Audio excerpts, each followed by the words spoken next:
Praise the Lord. இன்றைக்கு daily dose of divine சேனலில் நாம் மத்தேயு 15ஆம் அதிகாரம் மற்றும் சங்கீதம் 15ஆம் அதிகாரமும் வாசிக்க கேட்போம். கர்த்தாவே, உம்முடைய வேதத்தில் உள்ள அதிசயங்களை பார்க்கும்படிக்கு எங்கள் இருதயத்தின் கண்களை திறந்தருளும் சுவாமி. ஆமேன். மத்தேயு 15ஆம் அதிகாரம். அப்பொழுது எருசலேமிலிருந்து வந்த வேதபாரகரும் பரிசேயரும் இயேசுவினிடத்தில் வந்து, உம்முடைய சீஷர்கள் முன்னோர்களின் பாரம்பரியத்தை ஏன் மீறி நடக்கிறார்கள்? கை கழுவாமல் போஜனம் பண்ணுகிறார்களே என்றார்கள். அவர்களுக்கு அவர் பிரதியுத்தரமாக, நீங்கள் உங்கள் பாரம்பரியத்தினாலே தேவனுடைய கற்பனையை ஏன் மீறி நடக்கிறீர்கள்? உன் தகப்பனையும் உன் தாயையும் கனம் பண்ணுவாயாக என்றும், தகப்பனையாவது தாயையாவது நிந்திக்கிறவன் கொல்லப்பட வேண்டும் என்றும் தேவன் கற்பித்திருக்கிறாரே.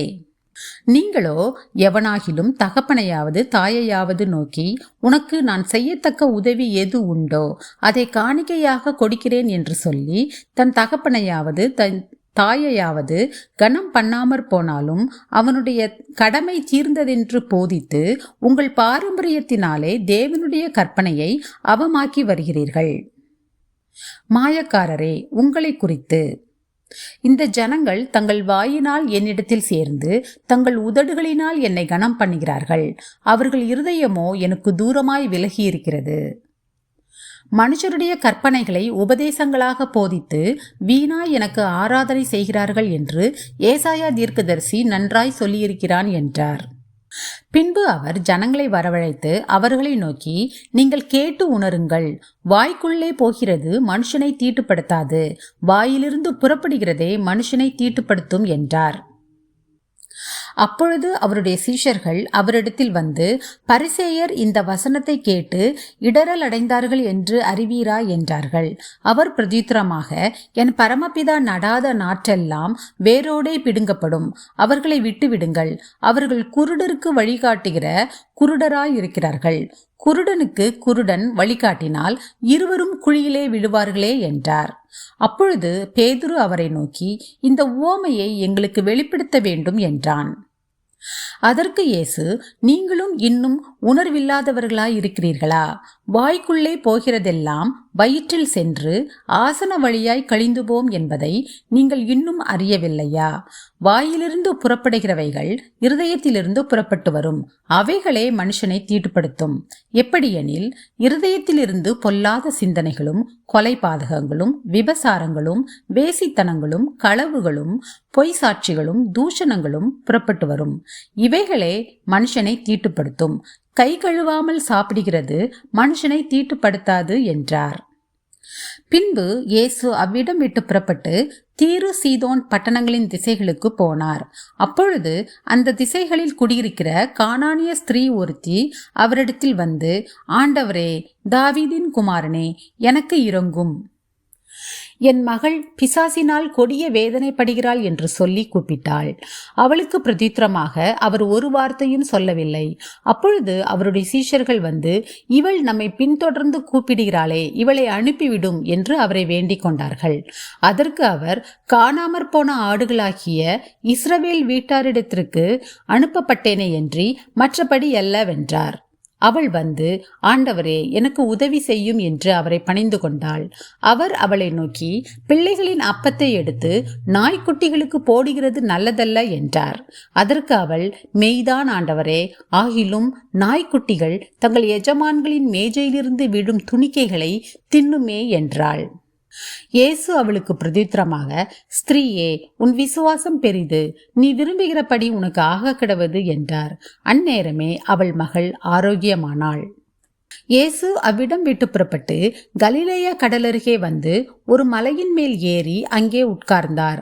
அப்பொழுது சப்பானிகள், குருடர், ஊமையர், ஊனர் முதலிய அநேகரை திரளான ஜனங்கள் கூட்டிக் கொண்டு இயேசுவினிடத்தில் வந்து அவர்களை அவர் பாதத்திலே வைத்தார்கள். அவர்களை அவர் சொஸ்தப்படுத்தினார்.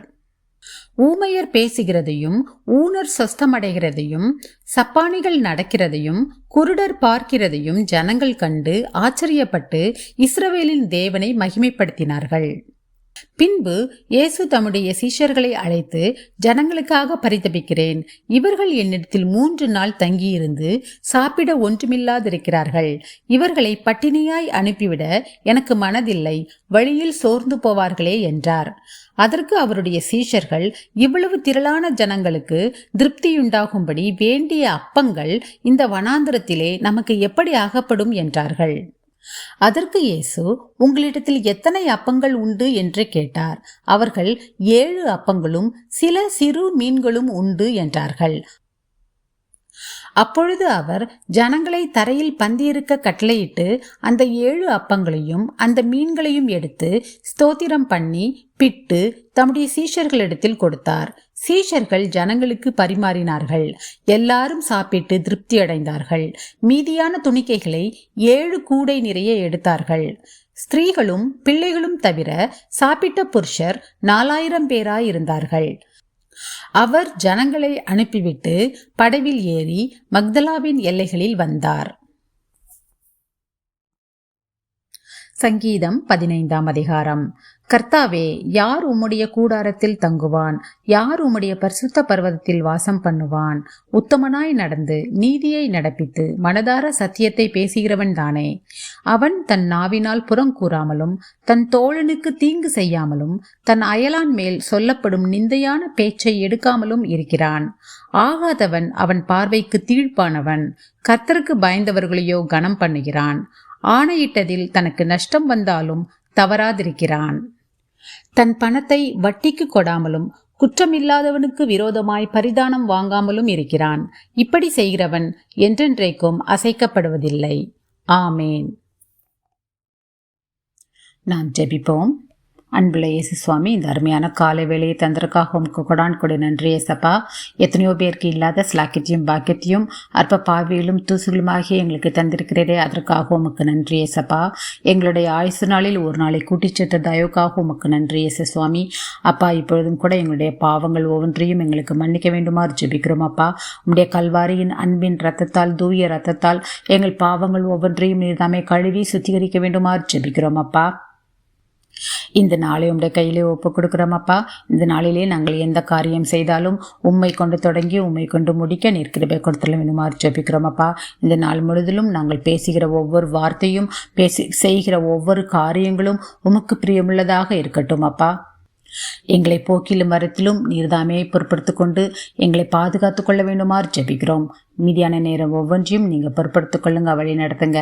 இயேசு கிறிஸ்துவின் மூலமாக ஜெபம் கேளும் ஜீவனுள்ள நல்ல பிதாவே, ஆமேன்.